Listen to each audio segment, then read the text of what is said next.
But এক্ষেত্রে অনেক রকম সমস্যা আছে, সব যে স্মুথলি হচ্ছে তা নয়, এখানেও অনেক সমস্যা তৈরি হয়।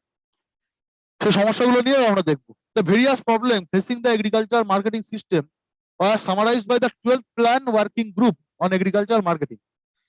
প্ল্যানিং কমিশন 2011 সালে কিছু মানে প্রবলেম তুলে ধরে এপিএমসির ক্ষেত্রে কি কি বলছে, too many intermediaries resulting in high cost of goods and service. ওখানে এত দালাল আছে, ইন্টারমিডিয়ারিজ মানে হচ্ছে মধ্য সত্তাভোগী, ঠিক আছে, আছে যে যার জন্য কি হচ্ছে, জিনিসের দাম বৃদ্ধি পায়। Inadequate infrastructure for storage, sorting, grinding ইত্যাদির জন্য, ঠিক আছে, জিনিসপত্র রেখে দেওয়ার জন্য কৃষিজ দ্রব্য ইনফ্রাস্ট্রাকচার ঠিকঠাক না সব স্টেটে।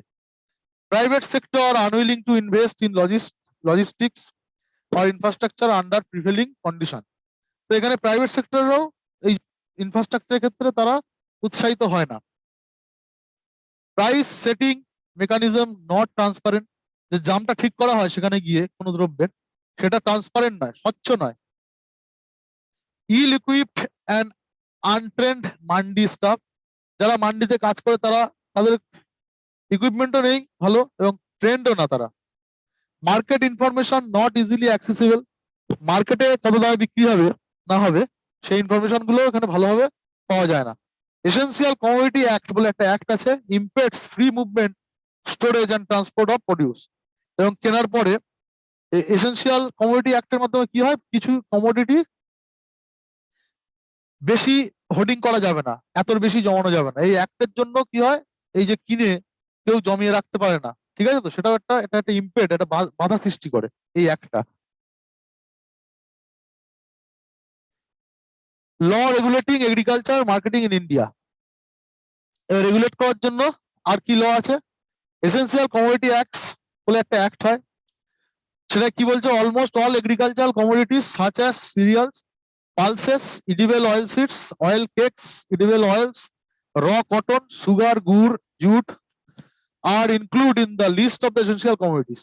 এইসব দ্রব্যগুলো এসেনশিয়াল কমোডিটি অ্যাক্টের মধ্যে পড়ে। The act provides for instruments like licence, permits, regulation and orders for price control, storage, stocking limits, movement of produce. তাহলে ইত্যাদি ইত্যাদি ক্ষেত্রে এইগুলো করতে গেলে এই অ্যাক্টে বলা আছে যে সরকারের কাছ থেকে লাইসেন্স নিতে হবে, ঠিক আছে, যে এত বেশি 100 কেজির বেশি এটা জমানো যাবে না, চাল বাড়িতে রাখা যাবে না, বা যে ব্যবসায়ী তার কাছে বলে দিল 500 কেজি বা 1000 কেজির বেশি রাখা যাবে না, ঠিক আছে। এইভাবে এসেনশিয়াল প্রাইস গুলোকে কন্ট্রোল করে সরকার, যাতে এর একটা এসেনশিয়াল কমোডিটি যেগুলো আছে সেগুলোর যাতে মার্কেটে একটা কৃত্রিম শর্টেজ তৈরি না হয়, যাতে সেই জন্য এই একটা সরকার মেনটেন করে, এই একটা পাস করেছিল এসেনশিয়াল কমোডিটি অ্যাক্ট।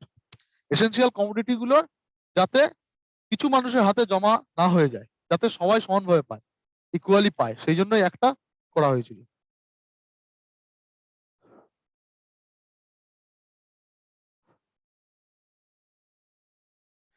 এরপরে বলছে agriculture produce grading and marketing act, আর একটা অ্যাক্ট হয়।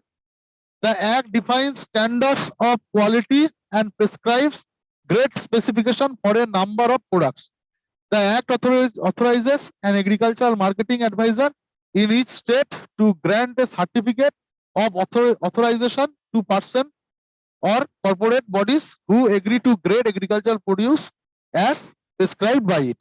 তাহলে এখানে কি হয়, সব স্টেটে যে কোনো যে এগ্রিকালচার প্রডিউস গুলো উৎপন্ন হয় সব স্টেটেই কিন্তু সেগুলো একই কোয়ালিটির না, কোথাও কোথাও ভালো কোয়ালিটির ধান উৎপন্ন হচ্ছে, কোথাও খারাপ কোয়ালিটির, একই স্টেটের মধ্যেও বিভিন্ন কোয়ালিটির ধান উৎপন্ন হতে পারে। সেই জন্য এটা গ্রেডিং এর দরকার হয়, যে এই ধানটা এত প্রাইসে বিক্রি হবে, এই খারাপ ধানটা এত প্রাইসে বিক্রি হবে। তাই এই যে গ্রেডিং করার জন্য এই একটা পাস করা হয়েছিল। There are AG mark grade specification for 212 agricultural products, but the use and awareness of it have remained low despite a better understanding of quality attributes among consumers। তাহলে এবং আগ মার্ক বা এজি মার্ক বলে একটা mark দেওয়া হয়, যে ভালো কোয়ালিটি হলে এই মার্কটা থাকবে, ঠিক আছে, যেমন সরকার স্বীকৃত কোয়ালিটি এটা, ঠিক আছে, এটা কিন্তু করা হয় এই অ্যাক্টের মাধ্যমে। 212টা এগ্রিকালচার প্রোডাক্টে এই এজি মার্ক দেওয়া হয়। তারপরে কি বলছে, the entry of private sector in agriculture marketing. এবার আমরা গভর্নমেন্টের কি কি ল আছে দেখলাম। এবার প্রাইভেট সেক্টর আস্তে আস্তে কিভাবে ঢুকলো এগ্রিকালচারে মার্কেটিং এর ক্ষেত্রে সেটা আমরা দেখবো। As a step towards the liberalization of the agricultural trade, the Union government issued an order on 15th February 2002, which removed licensing requirements and all restriction on buying, stocking, and transporting specified commodities, including wheat, rice, oilseeds, sugar. They were further decontrolled after this. ঠিক আছে, তাহলে কি হচ্ছে 2002 সালে সরকার কি করলো যে agriculture ক্ষেত্রে সেক্টরে প্রাইভেট সেক্টরকে আমন্ত্রণ জানালো, বিভিন্ন রকম লাইসেন্সিং বিভিন্ন রকম যা রেগুলেশন ছিল সেগুলো আস্তে আস্তে শিথিল করতে শুরু করলো। Similarly the dairy sector was liberalised through, সেখানে 2002 সালে চাল, গম, অয়েল সিড এবং সুগারের ক্ষেত্রে সেটা করা হয়েছিল এবং আস্তে আস্তে সেটা বিভিন্ন সেক্টরে আস্তে আস্তে প্রাইভেট সেক্টরে এন্ট্রি করে দিতে থাকলো সরকার। Dairy sector was liberalised through various amendments to the milk and milk product act, milk product order, beginning এর 1992 থেকে মিল্কের ক্ষেত্রেও সেটা করতে শুরু করে। The main purpose of this changes was to allow increase participation by the private sector in marketing agriculture commodities, যাতে agriculture মার্কেটের ক্ষেত্রে প্রাইভেট পার্টিসিপেশন বাড়ে সেই জন্য এগুলো করতে থাকে। In response private sector investments in the dairy sector have increased and it has a healthy competition between cooperative and private sector. এটা কি হচ্ছে, প্রাইভেট সেক্টর আসার ফলে কোঅপারেটিভ এবং প্রাইভেট সেক্টরের মধ্যে একটা সুন্দর ভালো কম্পিটিশন তৈরি হচ্ছে, আরো কমে দেশের মানুষ আরো কমে বিভিন্ন এগ্রিকালচার প্রডিউস গুলো পাচ্ছে। However, the experience of liberalizing grain trade has not been very encouraging. The 2002 change in the ECA attracted big domestic and multinational players like ITC, Cargill, Australian Wheat Board, Britannia, Agricor, Delhi Flour Mills, and Adani Enterprises to the grain trade. তো এরা আস্তে আস্তে প্রবেশ করতে শুরু করে। This came after the government had accumulated excessive food grain during 2001-3, but soon the domestic food grain demand and supply balance, particularly for wheat, turned adverse, and India had to import more than 6 million tons of wheat in 2006 সালে। তো এগ্রিকালচারের আসার জন্য কি হচ্ছে, private sector এন্ট্রির জন্য একটা খারাপ দিক এটা। 2006 সালে কি হলো যে একটা গমের এত পরিমাণ প্রাইভেট সেক্টরে এন্ট্রি হয় যে গমের একটা শর্টেজ তৈরি হয়, ঠিক আছে, 2006 সালে। এরপরে বলছে crop insurance in India. Crop insurance কি, ক্রপ ইন্স্যুরেন্সটা কি, সরকার একটা ইনশিওর করে দেয় যে কোনো কারণে যদি ফসল নষ্ট হয়ে যায় সেক্ষেত্রে সেই ফসলের টাকাটা, উৎপাদন যে খরচটা সেটা কৃষকরা পেয়ে যাবে, এটাকে বলা হয় ক্রপ ইন্স্যুরেন্স। তো পিএম ফসল বীমা যোজনা হচ্ছে এরকম একটা ক্রপ ইন্স্যুরেন্স, যেটা কি is in line with the concept of the one nation one scheme theme. এটা ওয়ান নেশন ওয়ান স্কিম বলেই এটা করা হয়েছিল যে দেশের প্রত্যেকটা কোনায় সব ফার্মার্সরা এই স্কিমের মধ্যে আসবে। দ্য পারপাস কি is to remove the shortcoming of the previous agricultural insurance scheme and incorporates the best features of previous insurance schemes. তাহলে আগে যে ইন্স্যুরেন্স স্কিমগুলো ছিল সেগুলোকে সরিয়ে দেশের সকল কৃষককে এর আন্ডারে আনার চেষ্টা করা হয়। The PMFBY has replace the national agricultural insurance scheme and modified national agricultural scheme, এই দুটো স্কিমটা রিপ্লেস করেছিল। এই স্কিমের কি ফিচার্স আছে, the scheme covers all food and oil seed crops, annual commercial horticulture crops, এই ক্রপস গুলোর ক্ষেত্রে এই ইন্স্যুরেন্সটা করা হয়। The scheme is compulsory for lonely farmers obtaining crop loan, যারা ক্রপ লোন নিতে চায় যেসব ফার্মাররা তাদেরকে এই ইন্স্যুরেন্সটা করতেই হয়।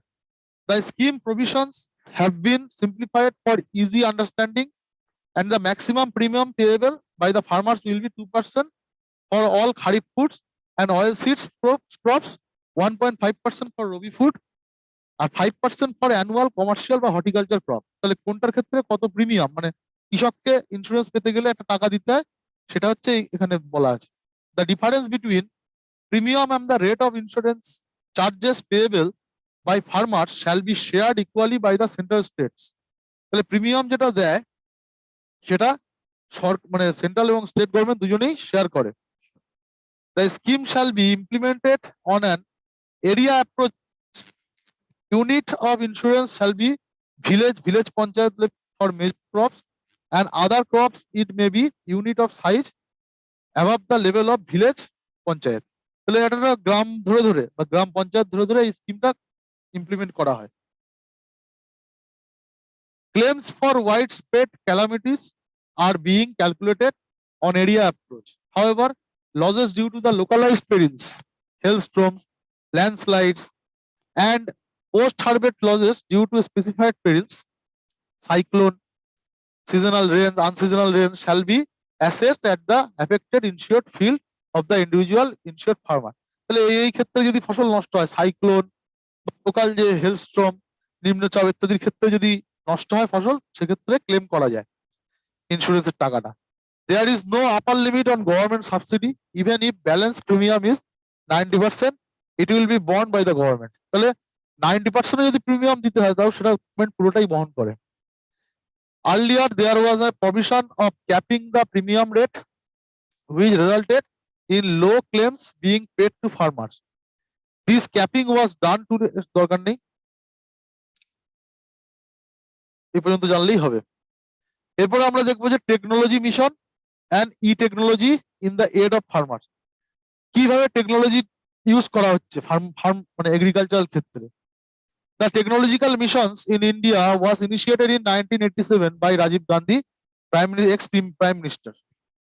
তাহলে রাজীব গান্ধী প্রথম 1987 সালে এগ্রিকালচারের ক্ষেত্রে মানে দেশের টেকনোলজির গুরুত্বটা তিনি প্রথম ইনিশিয়েট করেন, এবং তিনি প্রথম টেকনোলজিক্যাল বিভিন্ন দেশে টেকনোলজির বিভিন্ন ইনিশিয়েশন তিনি করেন 1987 সালে। তো সেই সময়ই দেশে এগ্রিকালচার ক্ষেত্রেও টেকনোলজির প্রবেশ ঘটে। ন্যাশনাল মিশন ফর এবার ইন্টিগ্রেটেড ডেভেলপমেন্ট অফ হর্টিকালচার। তো হর্টিকালচারের ক্ষেত্রে national mission for integrated development of horticulture বলে নেওয়া হয়। সেক্ষেত্রে কি হয়, টেকনোলজির ইন্ট্রোডাকশন করানো হয় এগ্রিকালচারে। আর সেন্ট্রালি স্পন্সার্ড স্কিম এটা of MIDH, ministry of development and health, has been launched for the holistic development of the horticulture in the country during plan 12 প্ল্যানের সময় 2014-15 সালে এই মিশনটা হয়। এইটুকু মনে রাখলেই হবে, ঠিক আছে। কিসের জন্য করা হয়, যে হর্টিকালচারের ক্ষেত্রে টেকনোলজি সাপোর্ট দেওয়ার জন্য। ন্যাশনাল হর্টিকালচার মিশন এটাও কবে হয়, ঠিক আছে, সেটা মনে রাখতে হবে। 2005-6 সালে এটা লঞ্চ করা হয়। ন্যাশনাল এগ্রিকালচারাল মার্কেট, ঠিক আছে, এটা একটা কি ই মার্কেট তৈরি করা হয় কৃষিজ দ্রব্য বিক্রি করার জন্য, কারণ এটাও টেকনোলজি সাপোর্ট দেওয়া হচ্ছে, যেটা 2016 সালে লঞ্চ হয়। কিষাণ কল সেন্টার, যারা কি করে বিভিন্ন ওয়েদার কেমন থাকবে, কোথায় কোন মাটিতে কি চাষ হবে ইত্যাদি কৃষকদেরকে হেল্প করে টেকনোলজির মাধ্যমে, এটা 2004 সালে লঞ্চ করা হয়। কিষাণ ক্রেডিট কার্ড, এখানে কি হয়, কৃষকদেরকে ক্রেডিট দেওয়া হয় বা লোন দেওয়া হয়, ঠিক আছে। এটা একটা স্কিম যেটা 1998 সালে লঞ্চ করা হয়। 2016 সালে ই নাম বলে একটা নেওয়া, ঠিক আছে, ন্যাশনাল এগ্রিকালচার মার্কেট। ই মানে হচ্ছে মানে ইলেকট্রনিক মার্কেট, ঠিক আছে। সেক্ষেত্রে কি হয়, ইন্টারনেটের মাধ্যমে যে যাতে প্রডিউস যে দ্রব্যগুলো কৃষকরা বিক্রি করতে পারে, তার জন্য এই স্কিমটা নেওয়া হয় 2016 সালে, ঠিক আছে। এবার লেটস রিক্যাপ, দেখা যাক, চেষ্টা করুন। Consider the following statements regarding the commission for agriculture cost and prices, CACP, যেটা পড়িয়েছিলাম আমরা, সেই CACP সম্বন্ধে এর মধ্যে কোনটা ঠিক। It is a statutory body under the Ministry of Agriculture and Farmers Welfare. 2 number বলছে it is mandated to recommend the minimum support price to the Cabinet Committee on Economic Affairs. তাহলে এরা recommend করে, বলছে minimum support price, আর একটা বলছে এটা একটা statutory body ministry of agriculture and farmers এর মধ্যে। কোনটা ঠিক? Only one, only two, both, one and two, neither?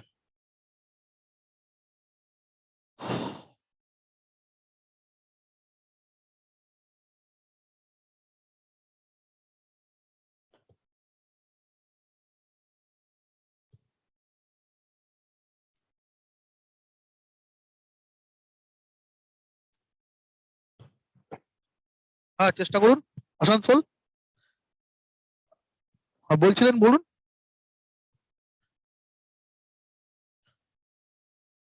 কোনটা হবে এটা উত্তর?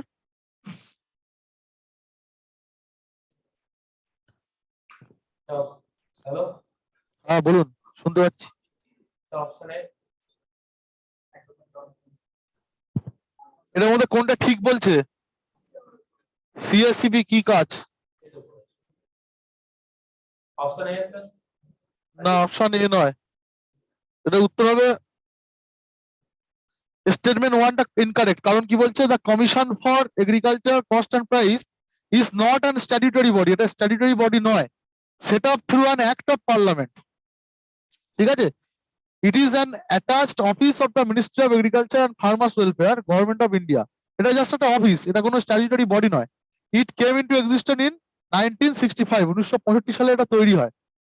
ঠিক আছে, স্টেটমেন্ট টুটা হচ্ছে কারেক্ট শুধু। It is mandated to recommend minimum support price. ঠিক আছে, তাহলে কি এটার উত্তর হবে হচ্ছে অনলি টু। এইটা হবে উত্তর, only two, two only, option B. এইটা ঠিক, এটা ঠিক নয়। ঠিক আছে,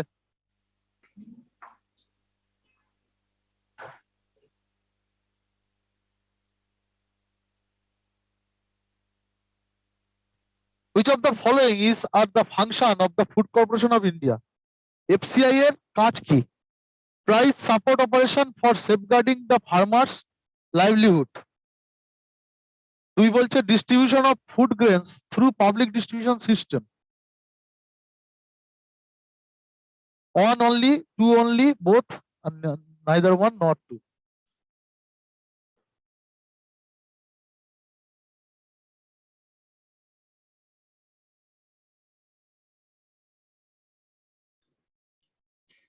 অপশন সি হবে। দেখা যাক কি হবে। ঠিক, option C, both.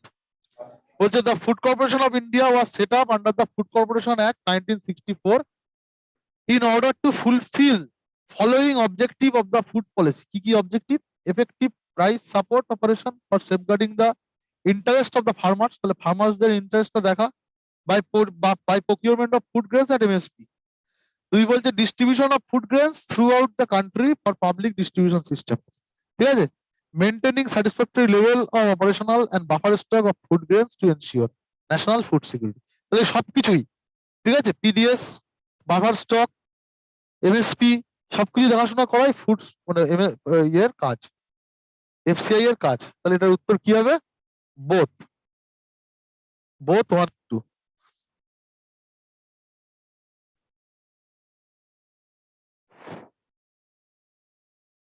Which of the following factor is are considered by the Commission for Agricultural Cost and Prices for calculating cost of production?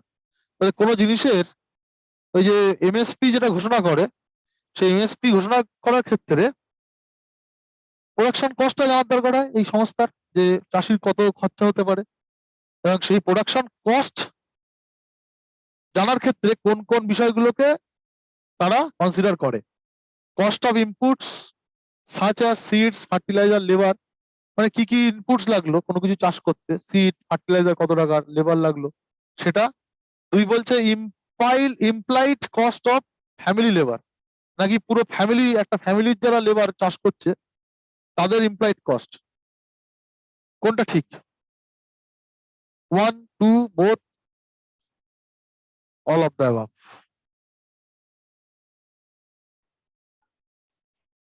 Option A.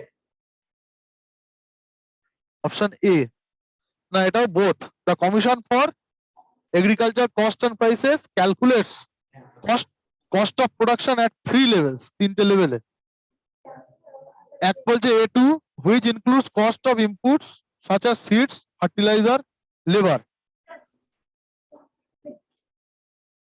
A2 plus FL which includes the implied cost of family labor. And 3 বলছে C2 which includes the implied rent on land and interest on capital assets over and above A2 plus FL. CSEP reckons only A2 plus FL cost for return. However, C2 costs are used by CSEP primarily as benchmark reference cost. বা opportunity cost to see if the MSP recommended by them at least over this cost in some of the major producing states. ঠিক আছে, তাহলে এই সবকিছুই কিন্তু এটা এটা এটা এটা পড়তে হবে, এটা কিন্তু পরীক্ষা আসতে পারে। ঠিক আছে, রিসেন্টলি কৃষক বিল যেটা হলো, করা হলো, তুলে নেওয়া হলো, ওর জন্য কিন্তু এটা ইম্পর্টেন্ট, এটা করে নেবেন। Consider the following statements regarding the Farmers Produce Trade and Commerce Promotion and Facilitation Act। এই যে রিসেন্ট যে 2020 যে অ্যাক্ট নিয়ে ফার্মার প্রোটেস্ট হচ্ছিল, সেই অ্যাক্টের থেকে কোশ্চেন। তার মধ্যে এটা একটা অ্যাক্ট ছিল তিনটের মধ্যে, এটা সম্বন্ধে কোনটা ঠিক? It allows intrastate and interstate trade of farmers produce outside the physical premises of market yards run by market committees formed under the State APMC Act. দুই বলছে it prohibits state governments from levying any market fee on farmers and electronic trading platforms for trade of farmers produce conducted in an outside trade area। এর মধ্যে কোনটা ঠিক? যাই হোক, দেখা যাক। বলছে both statement are correct। কেন? বলছে agricultural markets in India are mainly regulated by state agricultural produce marketing committee, যেটা আমরা পড়েছি, এপিএমসি দ্বারা রেগুলেট হয়। APMC are set up with the objective of ensuring fair trade between buyers and sellers for effective price discovery of farmers produce। তাহলে যাতে ট্রেডটা fair হয় চাষিদের মধ্যে এবং যারা ক্রেতাদের মধ্যে, সেই জন্য এপিএমসি করা হয়েছিল। The farmers produce trade commerce promotion and facilitation ordinance 2020 সালে যেটা আনা হয়, allows intrastate and interstate trade of farmers produce outside the physical premises of the market yards run by the market committee formed under the APMC Acts। দুই বলছে other markets notified under the state APMC act. তাহলে শুধুমাত্র ফার্মাররা যে APMC তে বিক্রি করতে পারবে তা নয়, তারা ইন্টারেস্টেড যে কোনো জায়গায় বিক্রি করতে পারে, এটাই বলছে। Which of the following costs is are considered by the Commission for Agricultural Cost and Prices while recommending the minimum support price? যখন কনসিডার করা হয়ে গেল একবার।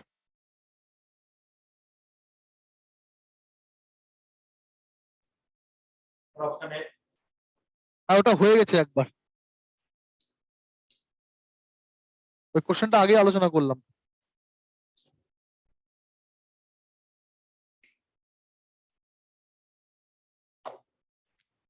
ঠিক আছে, আজকে এই অবধি থাক। ঠিক আছে, কারণ ওর পরের যে কোশ্চেনটা আছে ওটা পড়ার মধ্যে পড়ছে না, যেহেতু আগে করা তো ওই বিলটার মধ্যে পড়ছিল। বিলটা যেহেতু তুলে নিয়েছে, সেই বিলটা নিয়ে আর আলোচনা করলাম না। 2020 যেটা ফার্ম বিল ছিল, তো তার পরের কোশ্চেনটা ওর থেকে ছিল, যেহেতু ওটা আলোচনা হয়নি, সেই জন্য ওটা কোশ্চেনটা পারবেন না আপনারা, মানে প্রশ্নের উত্তরটা দিতে। ঠিক আছে, থ্যাংক ইউ।